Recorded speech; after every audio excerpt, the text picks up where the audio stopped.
kahit naisin natin na maging sakdal o ganap, hindi natin maabot ang ganitong kalalagayan sapagkat nabubuhay pa tayo sa kalikasan ng laman. May mga nananatili pa rin kahinaan sa ating mga buhay. Sa kabila ng katotohanan ito, nais ng Diyos na tayo'y mamuhay na may katwiran at kabanalan. Dumulog tayo sa Diyos at hingin ang Kanyang kapatawaran. Magkaroon tayo ng sandali ng katahimikan.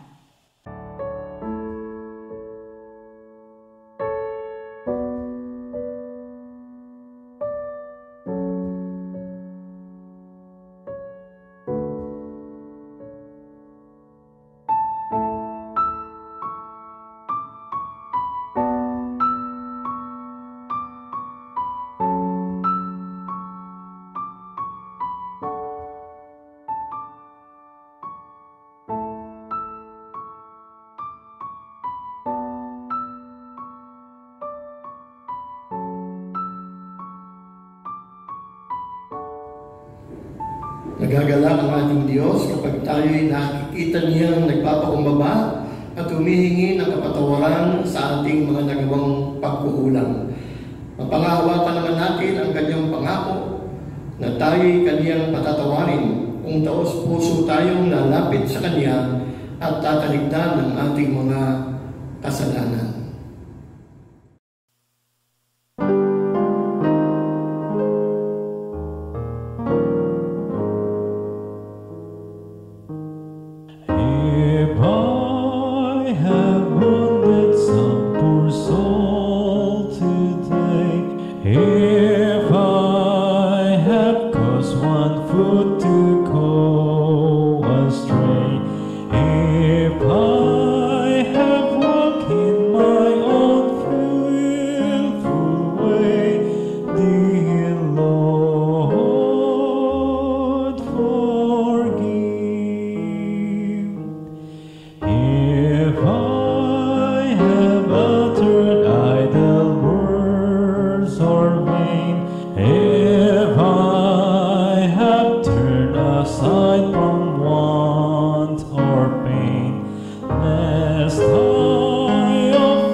Purihin ang ating Ama, Diyos at Hari. Ang liwanag niya'y busilak na nagniningning upang maging tanglaw ng lahat. Hindi makapananay sa Kanya ang kadiliman. Lahat ng lihim ay mabubunyag sa pamamagitan ng Kanyang kaliwanagan. Tayo pong lahat, dakilain natin ang Panginoon nating Diyos. Kilalanin natin at itanghal ang Kanyang mapangyarihang pangalan na suhay at salila ang katotohanan.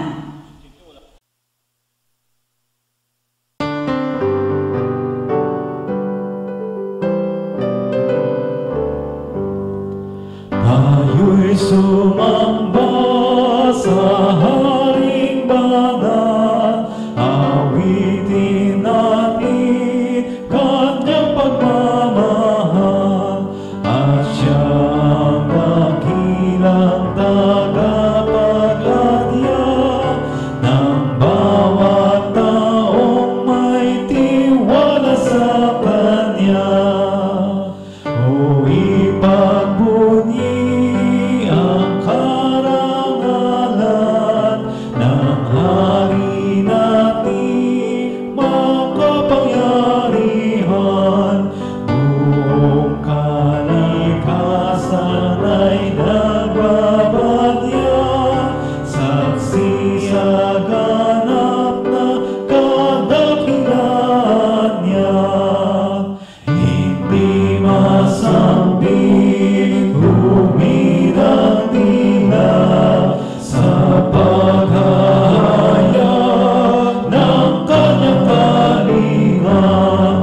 Naway maranasan namin ang kagalakan sa iyong pakikipagniig sa amin sa umagang ito.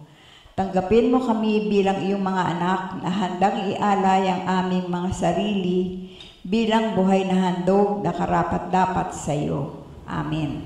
Para sa ating mga pagbabalita at mga malasakit ng Iglesia. Una, sa loob ng nakalipas na 4 kalahating buwan, ay nagbago ang takbo ng buhay sa daigdig dahil sa COVID-19 pandemic. Sa kasalukuyan, may humigit kumulang sa 17.8 million na ng populasyon ng daigdig ang naapektuhan ng killer virus. Almost 700,000 ang namamatay. Nearly 11 million naman ang nakaka-recover. Sa makatwid, may halos 6.1 million people pa ang patuloy na nakikibaka laban sa novel coronavirus. Kalawa sa ating bansa, nakasagambala ang dami ng naging COVID-19 positive. As of this video premiere, lumagpas na sa 90,000 ang naapektuhan ng COVID-19 dito sa Pilipinas. Nalampasan na natin ang China sa talaan ng mga COVID-19 cases. Pangatlo, dahil sa mga kaganapang nabanggit, sana'y mas maging seryoso ang mga tao sa pagsunod sa mga health protocols na ipinatutupad upang maiwasan natin ang higit na mabilis na pag-spike ng bilang ng mga nabibiktima. Ika-4, patuloy ang ating pakikipamanhig sa mga below 21 at above 59 na manatiling naka-quarantine sa loob ng kanilang mga tahanan sapagkat sila, lalo na ang mga seniors, ang prone na mahawaan at maging carrier ng novel coronavirus. Most of the COVID-19 positive or confirmed cases ay ang mga nasa grupo ng young adults hanggang middle age. Samantalang most of the fatalities ay mula sa seniors group. Mahalaga rin na mag-ehersisyo at kumain ng healthy food at kung maaari ay mag-take ng mga vitamins at food supplements. Ikalima, huwag nating kalilimutan na ipagpasalamat at patuloy na may panalangin sa Diyos ang ating mga frontliners at i-appreciate natin ang kanilang mga ginagawa.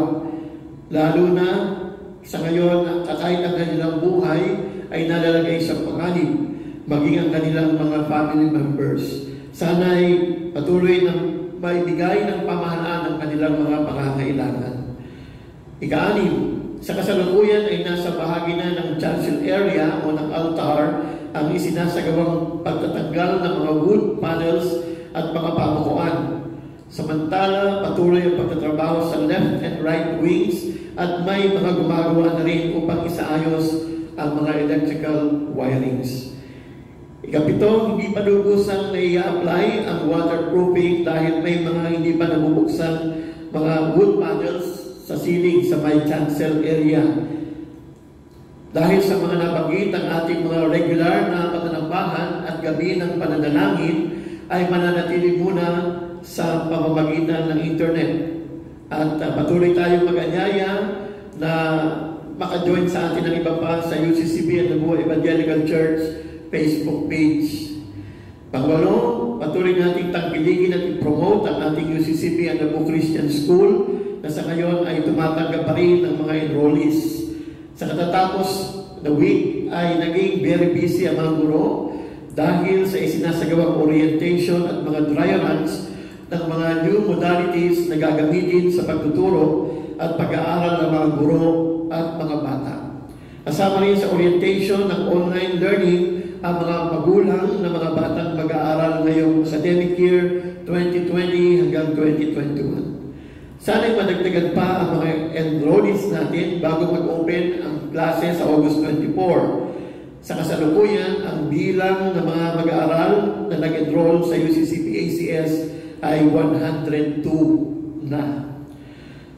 Ika-9 sa mga hindi pa nakapagdadala, nakapagpapapick up o nakapag-deposit ng kanilang mga June and July givings, patuloy po na nanawagan ang ating Board of Deacons sa pamumuno ng ating Financial Secretary, Sister Luz Adalia, at ang ating Treasurer na si Sister Wendy Langkay, sa inyong pagtugon.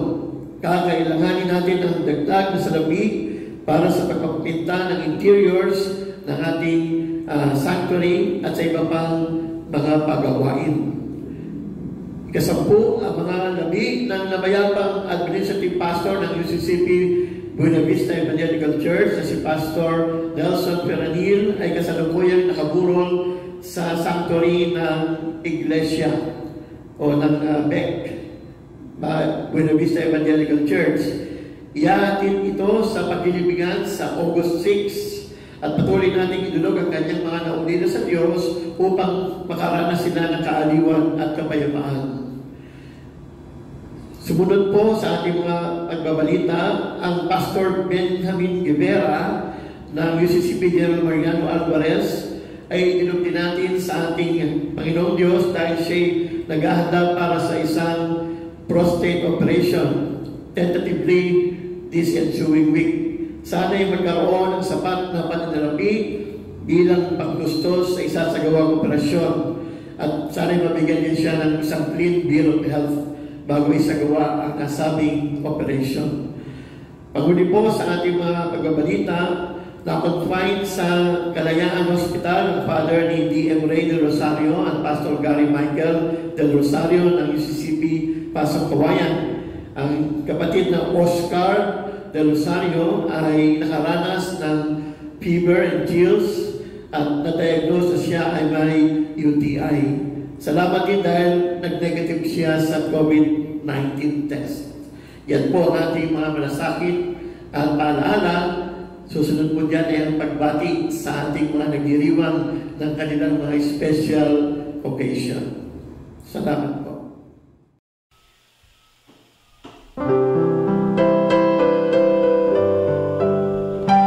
May the good Lord bless and keep you, whether near or far away.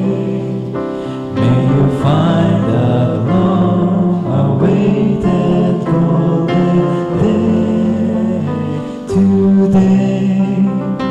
May your troubles all be small ones, and your fortunes 10 times 10.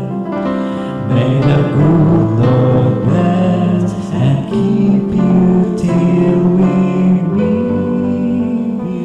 again.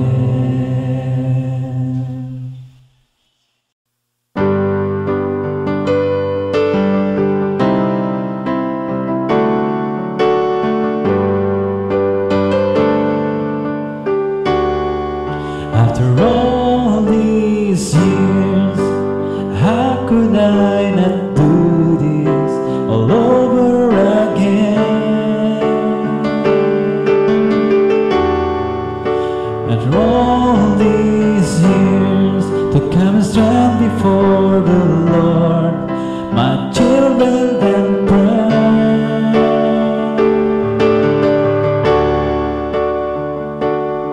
And through the trials, fears, the smile and tears, the Lord has seen us through.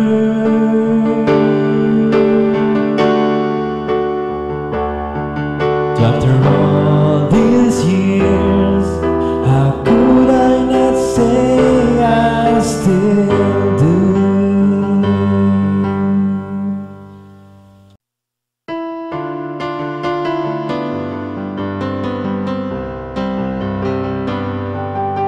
I'm glad you are here.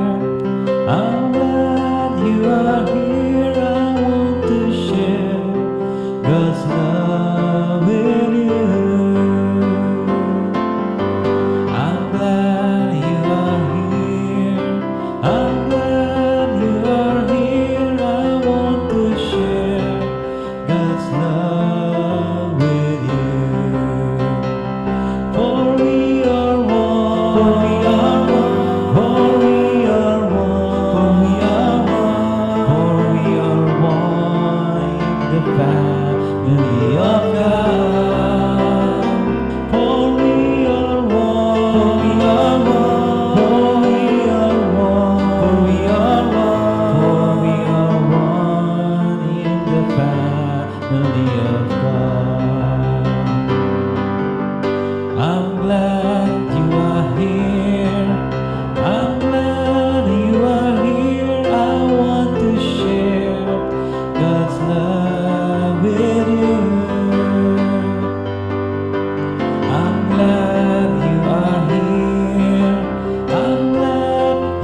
mapagpalang araw po sa ating lahat. Tunay nga po na napakabuti at napakadakila ng ating Panginoon dahil muli ay binigyan niya tayo ng pagkakataon na dumulog, magpuri at magpasalamat sa lahat ng biyayang kanyang ibinigay sa atin. Kaya naman po, samahan niyo po kami ngayong araw na ito at awitin po natin ang banal mong tahanan.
Dumudulog kami sa iyo, Diyos, bilang iyong kalipunan ng mga mananampalataya na ngayon nagsasama-sama sa bawat tahanan upang magpuri kami at sumamba sa iyo gamit ang internet. Hindi pa kami muling nakababalik sa bahay-sambahan dahil sa patuloy na pagtaas ng insidente ng COVID-19 at dahil gayon din po'y pinaparenovate pa rin ang santuario. Dinadalangin namin na sana'y malagpasan namin at pagtagumpayan na ang pandemya at makasapat din ng mga resources sa pagpapatapos ng renovation ng mga facilities ng church. Sa mga bagay na may kinalaman sa mga pagawain sa iglesia, dalangin namin na sana'y matapos ang mga ito na may sapat na magagamit na funding sa pagtupad sa kontratang ng pagkasunduan ng pamunuan ng Iglesia at ng construction company. Dalangin namin na sana'y maging maayos din ang pagtatrabaho ng mga manggagawa. Sinasamo rin namin sa iyo, O Diyos, ang aming mga pinuno ng bansa, mula sa aming Pangulo hanggang sa mga opisyales ng local government. Patuloy mo silang kasihan ang iyong pag-iingat, kalusugan at karunungan upang gawin nila ang pinakamabuti para sa kapakanan ng buong pamayanan, lalo na sa panahon ito ng pandemya. Hiling din namin na sana'y maging maayos ang pagbubukas ng school year 2020-2021 gamit ang mga bagong pamamaraan ng pagtuturo sa paghanap sa new normal ways of doing things dahil nga sa epektong idinulot ng COVID-19. Naway magkaroon ng kahandaan ng lahat ng mag-ooperate na paaralan, publiko man o pribado. Makaagapay din sana ang mga mag-aaral at ang kanilang mga magulang at iba pang mga guardians, lalo na sa magiging panibagong role nila sa pagpapatupad ng online learning at modular distancing. Idinudulog din namin sa iyo ang mga may karamdaman. Ibangon mo sila sa kanilang pagkakaratay sa tahanan man o sa mga pagamutan. Huwag mong pabayaan na dahil sa maihinang katawan ay may mahawa ng COVID-19 sa kanila. Panatilihin mo ang galak sa puso ng mga may karamdaman, knowing that you are not forsaking them even during the lowest moments of their lives. Maghimala ka sa kanilang mga buhay. Wala namang imposible sa iyo, lalo na sa ikabubuti ng iyong mga hinirang. Ito ang aming mga dalangin sa makapangyarihan at mapagpalayang pangalan ng aming Panginoong Jesucristo. Amen.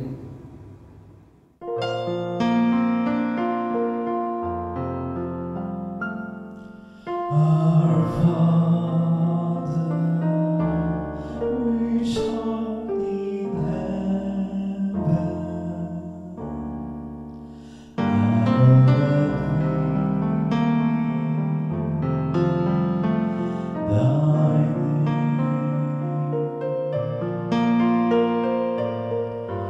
Thy kingdom come, Thy will be done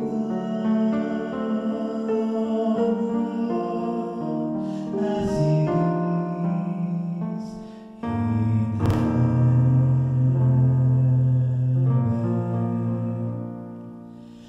Give us this day our daily bread, and forgive us our debts as we forgive our debtors.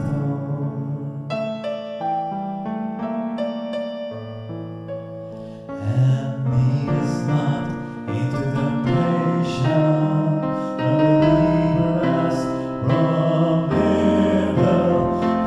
For Thine is the kingdom, and the power, and the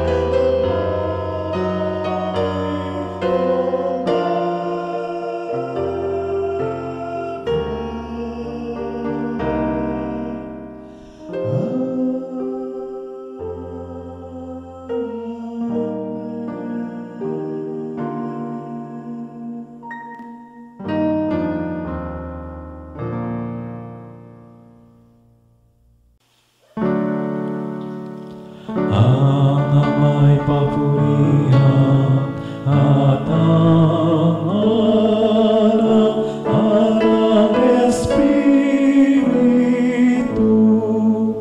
buhat pa sa unang mula, ngayon magpakailanman, walang hanggan.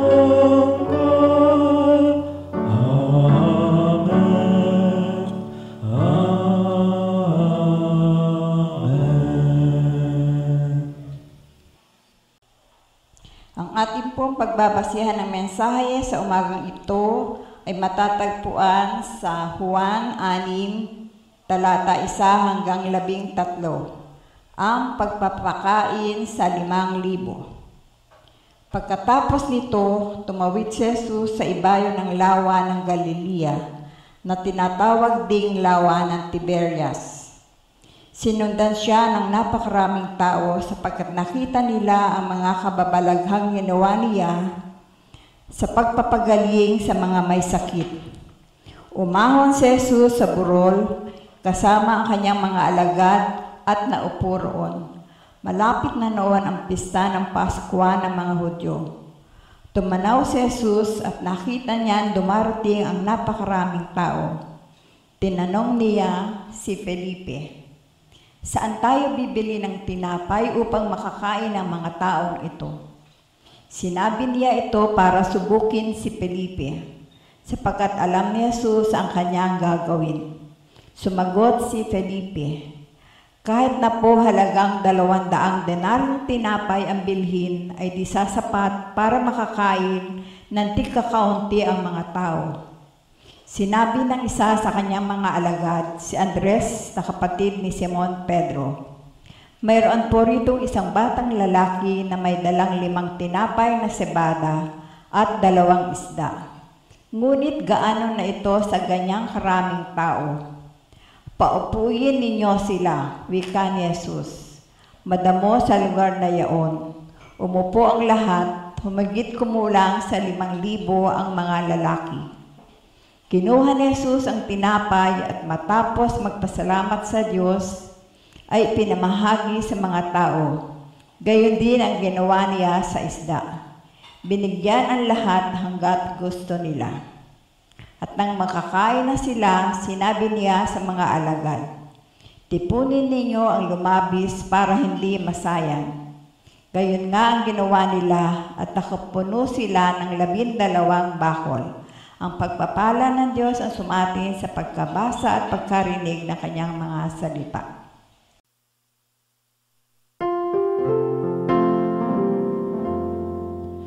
Kung tayo'y mabuhay ayon sa patnubay ng Diyos at ng kanyang salita, siya ay sasatin kung ating susundin, at kung tayo ay magtiwala at si Jesus ay sundin ang kanyang kagalakan laging sasatin.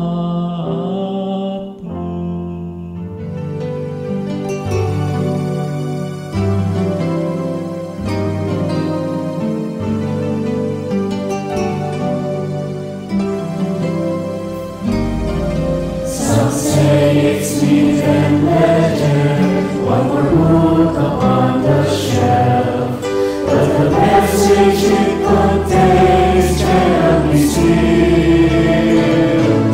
For all who know these pages, we are letting pass away, not one seal all will linger unfulfilled. Each word will stand, each word will stand.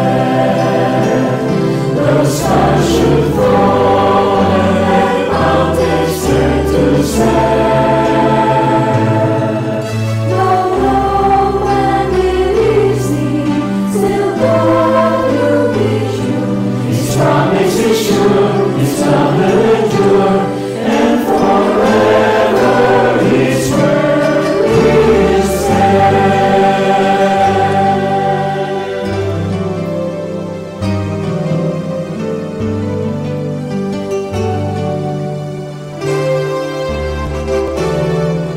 Don't listen to the voices, the world caught up in fear, for the word of God proclaims the victory.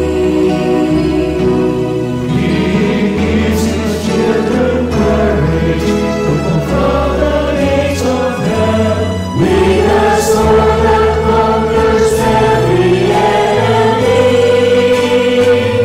His word will stand, His word will stand.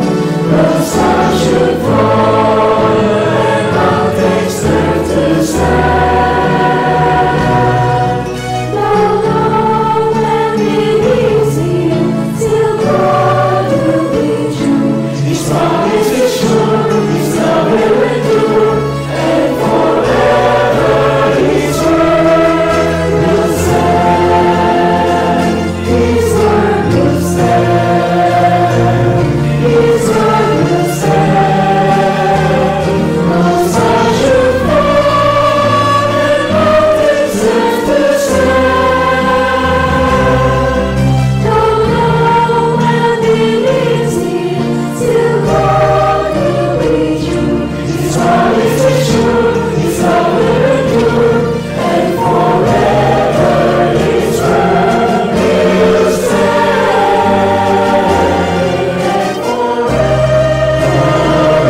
may dumarating na mga oportunidad o ng kawalan ng mga ito sa panahon na mayroong malaking pangangailangan.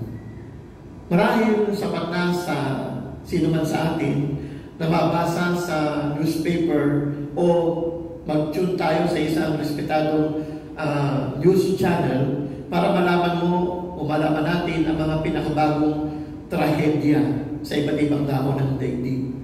Ngayon tayo ay nasa panahon ng pandemya, nakikita natin ang efforts ng pamahalaan ng iba't ibang mga pampubliko at pribadong ahensya. Ang mga frontliners sa iba't ibang sektor ay nakapagbibigay ng kagalakan. Subalit alam natin na kulang pa. Kailangan nating makibahagi sa pagtulong. Sa kabila ng ating kabatiran sa mga kaganapan at sa katotohanan kailangan tayong makatulong, ang problema marahil ay hindi natin alam kung paano tayo tutugon. Ang buwan ng August ay itinalaga sa kalendaryo ng UCCP na Missions Month o buwan ng pagmimisyon. There's a great need for us today to do our share in fulfilling the Great Commission. Ito ang pangunahing layunin ng pagkakatatag ng Iglesia.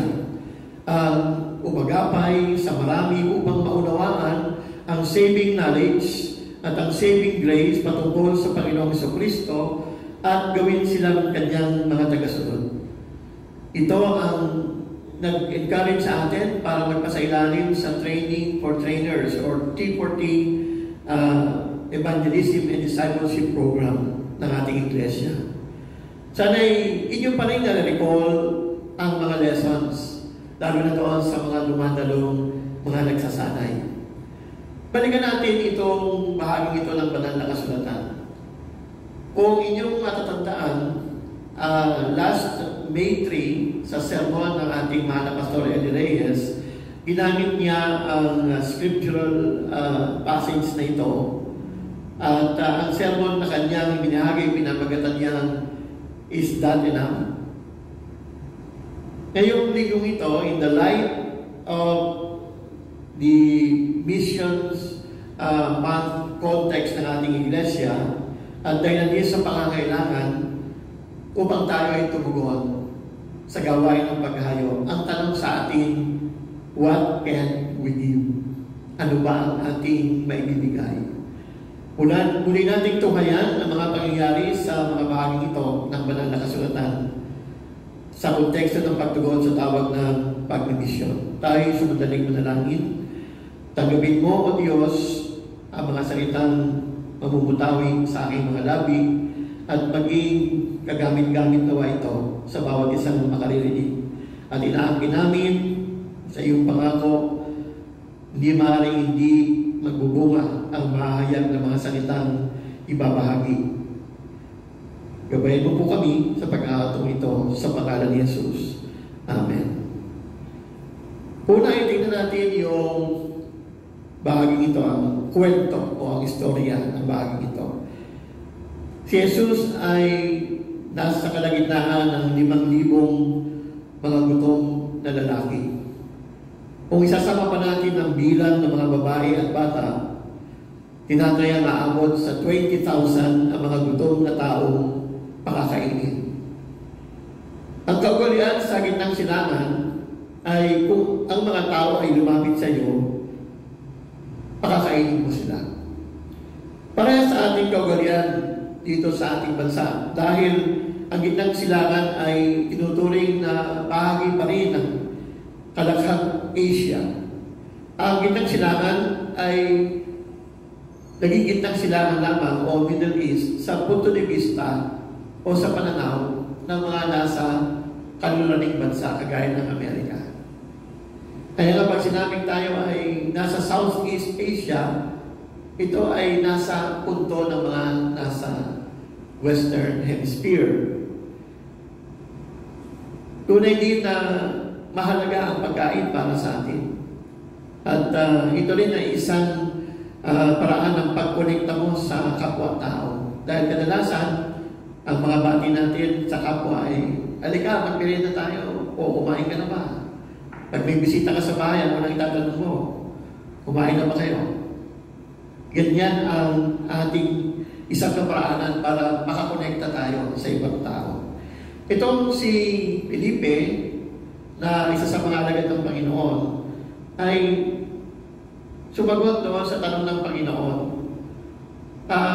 Kinakailangan meron tayong may pakain dito sa mga taong ito na sumunod sa atin. Because there was a great multitude of people who followed Jesus and His disciples, anticipating and expecting that He will do mighty deeds, that He will do miracles. And of course, uhaw sila sa mga sinasabi ng ating Panginoong Jesucristo, yung kanyang mga pinapangaral. Ngunit ang sabi ni Felipe, kahit na 200 denari, kahit na 200 denaryo, ay baka hindi makasapat kung ba ibibili man natin ito ng pagkain para sa mga tao ito. At saan pa sila hahanap ng pagkain sa oras na yun? Noon ay wala pang mga 24/7 na mga fast food chains. Wala pang mga convenience store. Kaya very inconvenient ang kanilang kalalagayan. Ngunit alam ng Panginoong Jesucristo ang mangyayari. Alam ng Panginoon kung ano ang kanyang gagawin. It is by means of having a step of faith. Kinakailangan magpag ng pananampalataya ang mga alagad. Kung titingnan natin na ang isang denaryo ay katumbas sa aking research, ang katumbas ng isang denaryo ay US $35. Laki pala ng halaga. Siguro ng mga panahon yun ay ito yung itinayang katumbas dahil mataas pa ang value ng mga salapi ng araw. Kaya kung gamit ang kasalukuyang exchange rate o palitan ng dollar to peso, medyo bumaba ng palitan ngayon, ipeg natin sa 49 pesos to $1. So magkano yung 200 dinari kung papalitan natin sa piso? Kung ang isang denaryo ay katumbas ng $35. Ito pala ay umaabot sa halagang 343,000 pesos. It's a very big sum of money para ipakain sa mga taong nagtitipon sa dako ngayon. Ngayon, isinasaalang-alang ang pang-araw-araw na minimum na sahod para sa National Capital Region sa halagang 537 per day. So kung aabutin ng 537 pesos per day ang sweldo ng tao, malaking halaga nito kung ito ay katumbas ng 8-month salary. Aabutin ito ng more than 100,000 pesos or higit pa. Si Andres, ang kapatid ni Simon Pedro, ay nagsabi, narito ang isang maliit na batang lalaki na may 5 barley bread and 2 fish. Meron siyang dalang 5 maliit na tinapay at 2 maliit na isda. Tingnan natin yung mga words na ginamit ko. Narito ang isang maliit na batang lalaki na may 5 maliit na tinapay at 2 maliit na isda. Kung ipinakikita rito ang pananampalataya ni Andres, masasabi niyang maliit nga ito. Dahil idinagdag niya, ano sila kumpara sa napakaraming mga tao na dapat pakainin dahil sa sila'y nagugutom.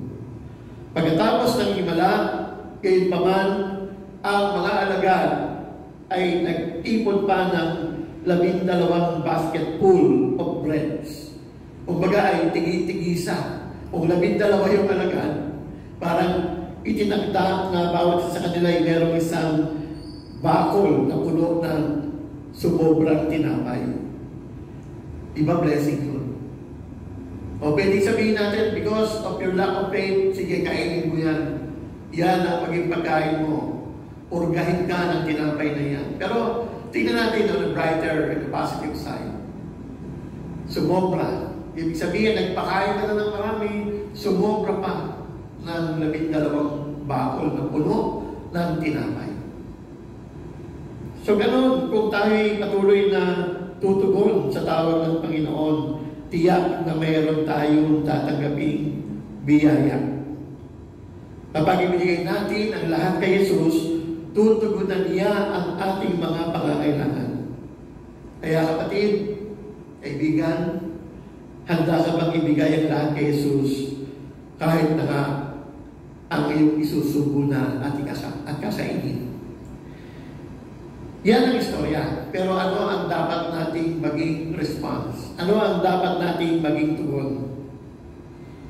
Ang bahagi ito ng Biblia ay may tuturing na isang pundasyon para sa 5 mga bagay na magbibigay sa atin ng katatagan upang masagawa ng kakaiba para kay Jesus at maging bahagi tayo ng pagbabago. Total naman tayo ay nasa new normal na o patungo doon sa tinatawag na new normal way of living. Sapagkat tunay na marami ang pagbabagong naranasan ng tao ngayon due to this pandemic.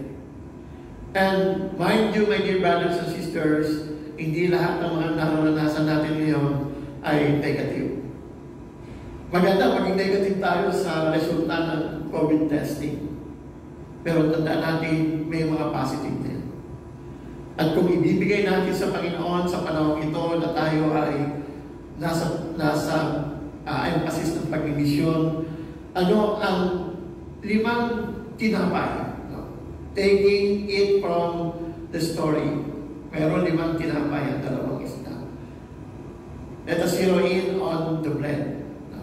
Anong 5 tinapay ang pwede mong ibigay sa Panginoon para sa kaluluwa natin yan, para sa kapakanan ng mga tao na kailangan ng kaligtasan? Una ay yung tinapay na pagkakaroon ng panahon. Yung bread of availability. Available ka ba? Pwede ka ba? Yan ang tanong ng marami. O yan ang tanong sa marami. Ito ay isang pagkakataon para makita natin kung talagang handa pa tayo. This is also a litmus test for us. Ito ay isang paraan para tayo suriin at subukin. Handa mo bang ibigay ang tinapay ng kahandaan para sumunod? Kahandaan at panahon para sumunod. Maalala natin doon sa aklat ni Isaias, Kabanata 6, talatang 1-8, nang siya ay tumugon sa kabanalan ng Diyos. Ang sinabi niya, matapos na magtanong ang Panginoon, matapos na siya ay humarap sa isang Diyos na banal. Ang sabi niya sa Panginoon, nang nagtanong ang Diyos, narito ako ang iyong isugo. Sa kalagitnaan ng ating pagsamba, dapat tayong tumugon sa Kanya. Kagaya ng pagtugon ni Propeta Isaias. Sa maraming kultura, ang mga tao ay sumasamba na ang kanilang mga kamay ay nakataas. Ang mga palad ay nakasahod sa langit, na para bang naghahayag ng kanilang pagkakaroon ng panahon upang maglingkod at magpagamit sa Diyos. Higit sa lahat, sa larangan ng paghayo at pagmimisyon, are we available? Handa pa tayong magpagamit sa Panginoon. Ang ikalawang tinapay na pwede nating ipagkaloob sa Panginoon at sa kapakinabangan ng iba sa usapin ng kanilang ikaliligtas ay yung bread of our experience or bread of our experiences, ang ating mga karanasan. Ang ikalawang tinapay nito ay dapat nating maipagkaloob. Nais ng Diyos na tubusin ang ating nakaraan. Nais ng Diyos na i-redeem tayo sa pamamagitan ng mga bagay na naganap na sa ating buhay. Lalo na yung mga bagay na pwede pang pakinabangan. Ano ba ang karanasan mo? Ano ba ang pinag-aralan mo? Ano ba ang natapos mo? Ano ba ang naging trabaho mo? Tinawag ni Jesus sa 4 bilang mga pangunahing alagad niya. Ang 2 pares na magkakapatid Santiago at si Juan, si Pedro at si Andres. Sila ay mga mamamalakaya ng isda. Ngunit nang tinawag sila, sabi ng Panginoon sa kanila, gagawin ko kayong mga mangingisda ng mga tao. Parang sinasabi ng Panginoon sa apat na ito, bilang mga mangingisda, alam ko ang inyong karakter, alam ko ang inyong kakayahan. Alam ko ang inyong tiyaga bilang mga mangingisda. Ang kakayahang umasa ng karagatan, ng kalalagayan ng tubig, ng dagat, at ng mga panahon para tayo ay mga pangisda. Ang mga mangingisda tumingin lamang sa horizon, tingnan lamang nila ang langit, alam nila kung darating ang bagyo, alam nila kung darating ang unos. At alam ng Diyos, alam ni Jesus ang lahat ng mga kasanayan na natutunan nila sa pagiging mangingisda, na ito'y gagamitin para sa kapakanan ng pagpapalaganap ng kaharian ng Diyos. Kung ginugol mo ang iyong buhay bilang isang bankero o financial manager, o kaya bilang isang enhinyero o maggagamot, o kung ano pa man, ibigay mo ito sa Panginoon at tiyak na ito'y gagamitin niya. Pangatlong tinapay, the third bread that we can give to God in our desire to be part of the great army of believers na gusto makatugon sa pagpapalaganap ng paghahari ng Diyos ay yung bread of prayers. Ang tinapay ng pananalangin. Kung araw-araw ay nakakapanood tayo ng mga kahindig-hindig at nakababalik sa mga balita sa telebisyon o nakapakikinig tayo ng mga balita sa radyo, maaaring nakapagtatanong tayo sa ating sarili. Who is in control? Sino ba ang namamahala? Sasabihin ko sa inyo, God is still in control. Ang Diyos pa rin ang may kapangyarihan sa lahat ng bagay. Ang pananalangin ay kaloob ng Diyos upang ipaalala sa atin na siya pa rin ang may kapamahalaan. Ito ang dahilan kung bakit sinabi ni Jesus na manalangin sa Panginoon ng pag-aani. Pray to the Lord of the harvest that He may send workers in the harvest field. Napakaraming aanihin, ngunit kakaunti ang mga nagsisipag-ani. Manalangin kayo sa Panginoon ng pag-aani upang magpadala siya ng mga manggagawa sa taniman sapagkat napakarami ng aanihin. Nababatid ba natin na marami na mapapahamak kung walang mag-aakay sa kanila sa daan ng pagbabalik sa Diyos? Sana'y lawakan natin ang ating pagtanaw hindi lamang sa kung ano ang mahalaga sa ating mga sarili. Dapat din tayo magkaroon ng bahagi sa ikabubuti at ikapagtatagumpay ng iba. Isang paraan na pwede natin gawin ay ang gumawa tayo ng listahan o mag-schedule tayo ng pananalangin para sa ibang bansa at ipagdasal kung ano ang kanilang mga pangangailangan.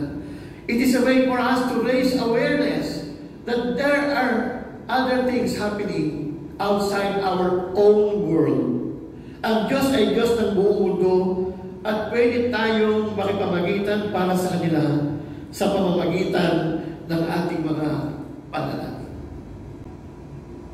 Ang ika-apat na tinapay na pwede nating ibigay sa Panginoon ay yung bread of pain and hurts. Yung tinapay ng mga kirot at sakit na ating dinanas. Minsan, pinananatili ng Diyos ang mga pait, kirot at sakit sa atin.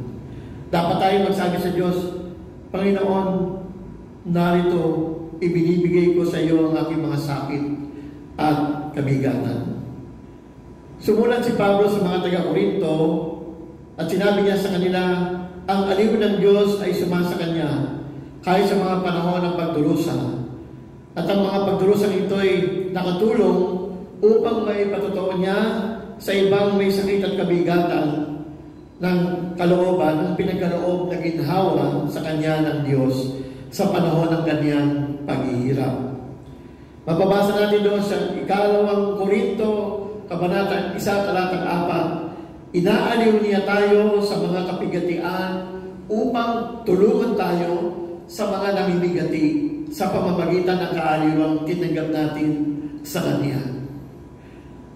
Kilala po natin si Christopher Reeve. Si Christopher Reeve ay yung isa sa mga gumanap bilang comic character o isang bayani ng comics, ng mga pelikula at mga TV series, si Superman. Siya yung pastor na speeding bullet, able to bound tall buildings. Marami siyang nagagawa kasi si Superman nga siya. Pero ano ang nangyari kay Christopher Reeve? Siya ay naging isang paralitiko. Na-paralyze ang kanyang katawan because of a freak accident. Ngunit, hindi siya gumaling. Nanatili siyang paralyzed. Ngunit dahilan sa kanyang karanasan, at ibinahagi na ito sa mga taong kagaya rin niya na nag-struggle sa buhay because of what they have experienced, yung kanyang pain, yung kanyang hurts, yung kanyang aches, ito ang naging daan upang may matutuon niya kung paano gumawa ang Diyos sa kanyang buhay. The same with Johnny Erickson Tata. Siguro kilala ninyo si Johnny Erickson.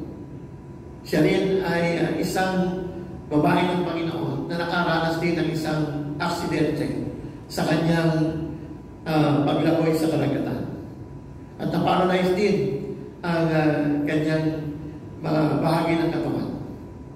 Pero ginamit din siya ng Panginoon upang ang Ebanghelyo, ang katotohanan ng Diyos ay tapat at buhay na handang tumulong, gumawa at gumanap para sa kapakanan ng mga taong may mga karamdaman. Marami ang nakakilala sa Panginoon sa pamamagitan niya. So God used Jesus' pain for our redemption. Ginamit din ng Diyos ang mga hirap at sakit ng Panginoong Jesucristo upang tayo matubos. So therefore, we should allow God to use ours as well. Ginamit ng Diyos ang mga kirot na dinanas ni Jesus para tayo'y matubos. Dapat din natin ibahagi ang ating kirot upang matulungan ang iba. So, meron na lang isang natitirang tinapay. So, yung bata, may dala siyang 5 maliliit na tinapay na cebada. At tayo man ay meron ding mga tinapay na pwede nating ibigay. At nasa pahuling tinapay na tayo na pwede nating ibigay. At ito ay yung bread of faith. Tinapay ng pananampalataya. Ito yung huling tinapay na pwede nating ibigay sa ating Panginoon. Ginagamit tayo ng Diyos kapag pinahihintulutan natin siyang dalhin tayo kung saan nagkukulang ang ating pagtitiwala. Marami sa atin ang higit na nagnanais ng kapayapaan at seguridad kaysa sa tayo ay pagpagamit sa Diyos. Okay na ako dito. Mas gusto ko na to. Sarili kong aking mundo. Kumikita ako ng pera. Marami akong freebies, marami akong benepisyo. Kaya hindi na nakikisalo. Hindi na tumutugon. Hindi na naririnig ang tawag ng Panginoon. Kung nais mong gamitin ng Diyos ang iyong buhay, kinakailangan mo, kaibigan, kapatid, na humakbang ng may pananampalataya. Okay lang na makaranas ng pagkatakot. Subalit hindi ito ang dapat na magdikta sa iyong buhay. Fear, anxiety, uncertainty should not dictate what your life will be. Ang pananampalataya ang dapat magdikta sa iyong buhay. Merong isang missionero during the late 19th up to early 20th century na ang pangalan ay Mary Mitchell Slessor. Siya ay tanyag na missionary galing sa Scotland At siya ay nagmisyon sa Nigeria sa mga panahong aking binanggit. Kanyang sinabi na ang katapangan ay ang pagsakop sa takot sa pamamagitan ng pananampalataya. You can conquer fear by means of your growing faith. Habang nagpapalalim tayo sa pananalig at pananampalataya sa Diyos, alam natin na hindi tayo maigagapi ng takot kanina na. The only fear that we should have in our hearts is the fear of God. Not because takot tayo dahil lagi tayong gumagawa ng kasalanan, kundi yung fear na makita natin yung yung kapag-amangha ng kalikasan ng Diyos. That even Moses saw the face of God. Ang mga alagad, maraming nakita si Jesus sa panahon na siya'y nagkatawang tao. Pero ang Diyos ay Espiritu, kaya dapat natin siyang sambahin sa Espiritu at sa katotohanan. So, mapalad daw tayo, sabi ng Biblia, na tayo nananalig kahit sa mga bagay na hindi pa natin nakikita. Mapalad tayo at higit na mapalad sapagkat sinasamba natin ang isang Diyos na alam natin tunay at totoo kahit hindi pa natin siya nakikita ng mukha. Kaya, sa ating pagtatapos, sa pagbibigay natin ng diin sa buwan ng pagmimisyon, ang tanong sa atin, handa ka bang ibigay sa Panginoon ang iyong 5 tinapay? Pwede tayong tumugon sa Kanya na ganito ang ating sinasabi. Panginoon, sa gitna ng kaguluhan at kawalang pag-asa sa daigdig na ito, lalo na ngayon at nasa kalagitnaan kami ng isang pandemya, handa akong humayo para sa iyo. Iniaabil ko ang aking sarili sa iyo. Magamit ko nawa ang aking mga karanasan, maging ang mga talento at kaloob na iyong pinahiram sa akin. Pagtibayin mo ang aking mga dalangin upang makita ko ang kakulangan ng mga mag-aani sa mga bukilid na hintik na at hinog na sa bunga para anihin. Maging buhay na patutunawa ako sa iba na kahit may kabiguan at karamdaman, ikaw ang nagpapalakas. Ikaw ang nag-restore sa akin. Bigyan mo ako ng tapang at lakas ng loob na humakbang na may pananampalataya upang masunod ko ang iyong dakilang atas. Amen at amen.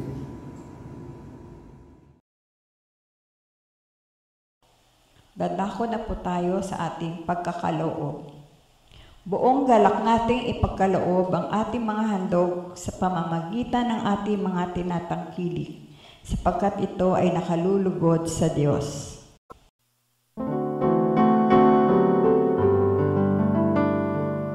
Uulan ng pagpapala, ito'y pangako ng Diyos. Pagsintay mananaliwa sa ating manunubos. Ulan ng pala ang aming kailangan.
panalangin.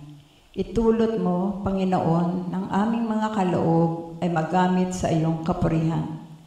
Biyayaan mo kaming higit ng masaganang buhay at magalak na puso.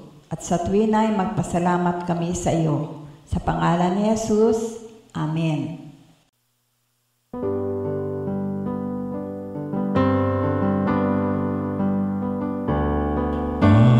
Pag-ibig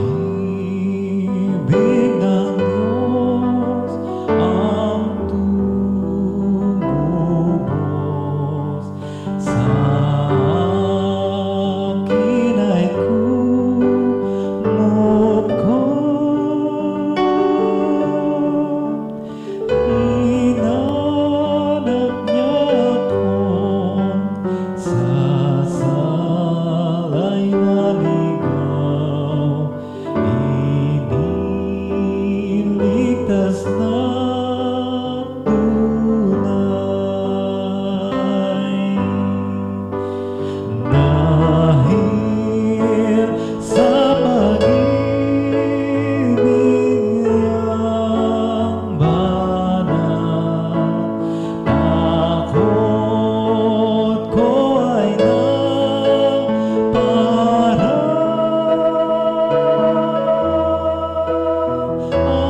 anong laking galang ang sumapuso ko nang pasakop kay Kristo.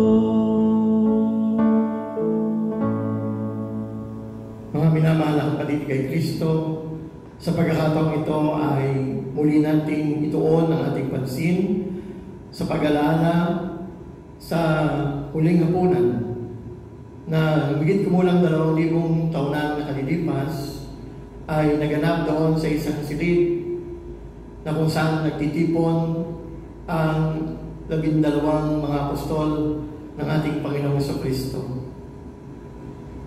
Ang banal na hapunan ay nagpapaalala sa atin ng pagpapakasakit ng ating Panginoong Jesucristo sa pamagitan ng tinapay at ang katas ng ubas ay pinapaalala sa atin ang tinanggap niyang hirap at sakit sa pamamagitan ng mga kaparusahan ginawa sa kanyang katawan para lamang tubusin tayo sa ating mga nagawang pagkakasala. Naangkop din at marapat na sa panahon ito ng ating pinagbulayan ay tungkol sa mga tinapay. Ang tinapay na ito na ating tatanggapin ay kapahayagan ng pagpapakasakit at pagbibigay ng buhay ng Panginoong Jesucristo para sa ating ikaliligtas. Ang dugo na tumigis doon sa kanyang katawan nung siya'y pinahihirapan at maging hanggang sa siya'y may pako sa krus, ang dugong ito ang naging kabayaran para sa ating mga kasalanan. Kaya naman ang gabing iyon, habang nakapahingalay sa ang mga apostol at kumakain ng hapunan, ang Panginoong Hesus ay dumampot ng tinapay mula sa hapag. Kanyang pinagpira-piraso ang mga ito at inabot niya sa kanyang mga alagad na sinasabi sa kanila, tanggapin niyo ito at inyong kanin. Ito ang aking katawan na ihahandog ng dahil sa inyo. Panalangin po natin ang tinapay. Dakilang Diyos, basbasan mo po ang tinapay na ito at kasihan mo upang maunawaan namin lubusan at kahulugan ng iyong pagpapakasakit. Sa pagtanggap namin, pagpalain mo ang bawat isa. Amen. Tanggapin po natin ang tinapay na may pasasalamat.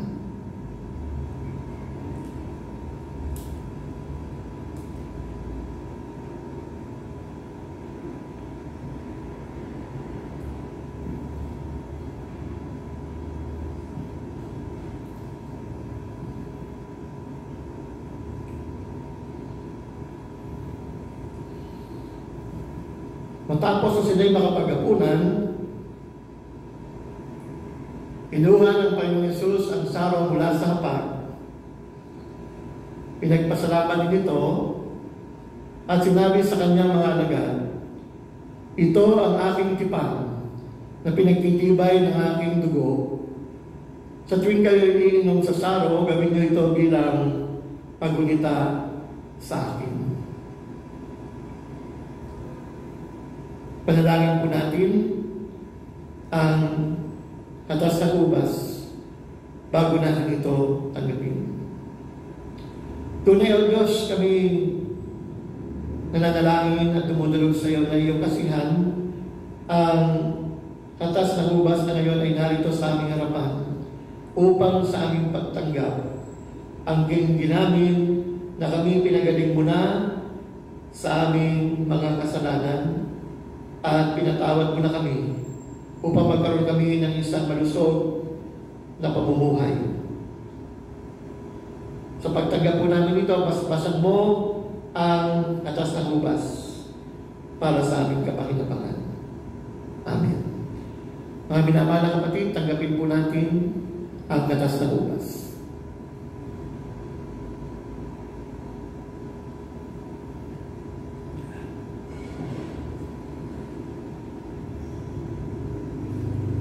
Tayo po ay muling manalangin. Pagpala naman, Diyos na makapangyarihan, salamat po sapagat muli ay nagkaroon kami ng pakikibahagi sa dulang na ito. Patuloy mong pagtibayin ang aming pananampalataya. Samantalang inihahanda namin ang aming sarili sa pagtugon sa iyo upang palaganapin ang iyong paghahari. Amen. Sabay-sabay po nating basahin ang pagpapahayag ng pananampalataya. Sumasampalataya ako sa Diyos, amang makapangyarihan sa lahat, lumalang ng langit at lupa, at kay Jesucristo na anak na bugtong niya, Panginoon natin, na sa hiwaga ng Espiritu Santo, pinanganak ng Birhen Maria, nagdamdam ng hirap sa katulad ni Poncio Pilato, pinako sa krus, namatay at inilibing. Sa ikatlong araw na buhay sa mga patay, umakyat sa langit at umupo sa kanan ng Diyos sa mga makapangyarihan sa lahat. Doon magmumula at paririto upang humukom sa mga buhay at mga patay. Sinasampalatayanan ko ang Espiritu Santo, ang banal na Iglesia laganap, ang pagkakaisa ng mga banal, ang kapatawaran sa mga kasalanan, ang kabuhayan ng katawan at ang buhay na walang hanggan. Shalom.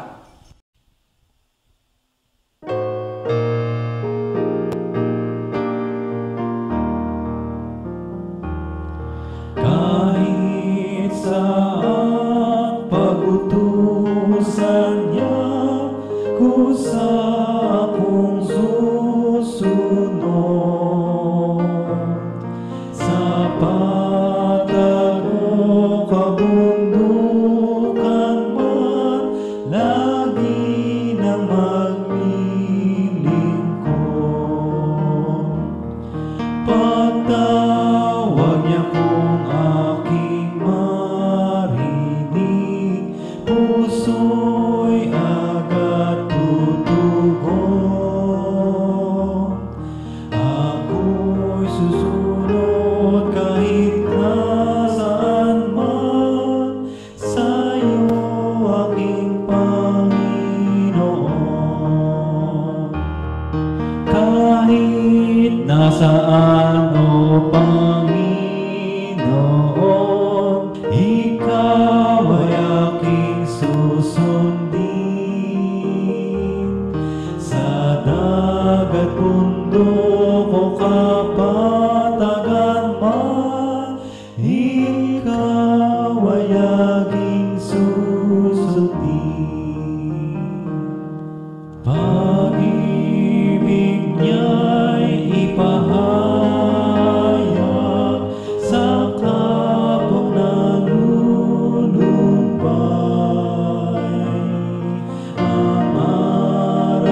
taong naliligaw. O Diyos, ang patnubay mong kainam sa tuwin ay kailangan ko. Ang nais mo ang lagi kong gagawin, laging susunod sa iyo. Kahit nasaan o Panginoon,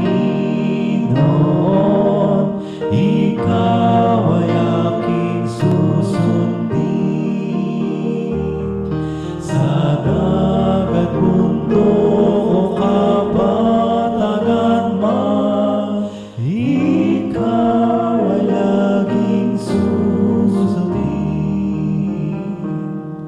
Kahit hamak man ang gawain sa malawak na mundo, buong sikap na maglilingkod ako sa iyo, O Kristo.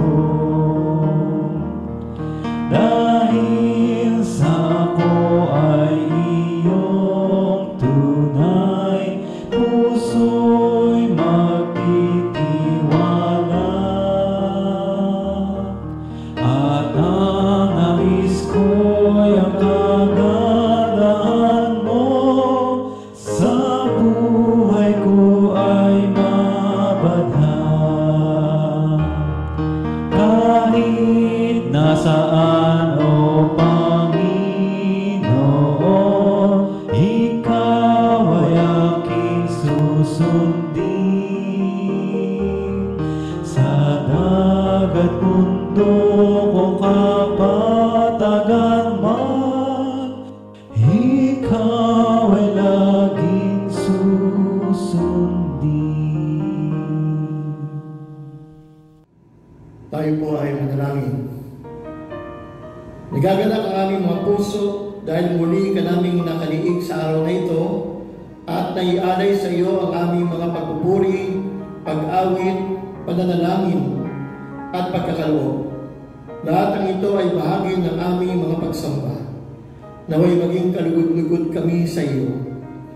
Aming idinudulog sa iyo, O Ama, na mayroong pasasalamat ang mga nagdiriwang ng kanilang mga kaarawan ng kapanganakan at ng pagtataling puso. Patuloy mong pagyamanin ang kanilang mga buhay at patatagin ang kanilang mga pananampalataya.